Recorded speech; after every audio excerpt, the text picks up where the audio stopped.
One of the big things that schools all across the nation will find is if they don't have a progressive discipline chart or something like that, if they don't have a system for responding consistently, you'll start seeing disproportionate outcomes across your students. So just the data shows that you'll see some marginalized student groups getting higher rates of discipline or or lower rates of certain opportunities, things like that. So that is one huge outcome if we don't have this in place.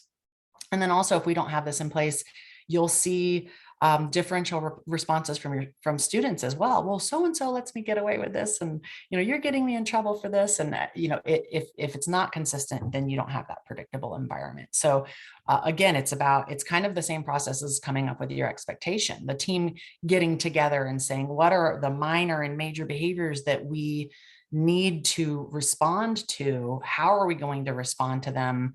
And how are we going to get close to responding to them kind of the same way every time?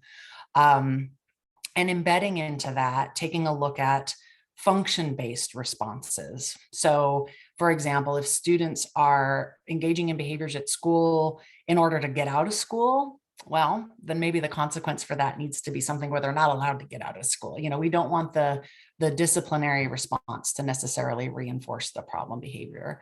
And looking at other means of correction too. Are there things that they can do? Can they have a restorative conversation? Can they participate in a facilitated conflict resolution or some social emotional learning modules instead of suspension or detention or something like that? So really embedding into that as much as you can, what are non-exclusionary practices? Because we don't want to, a lot of our students have already heard the message for a long time that we don't want you, or you don't belong here. And so we don't want to continue perpetuating that message whenever we can avoid it.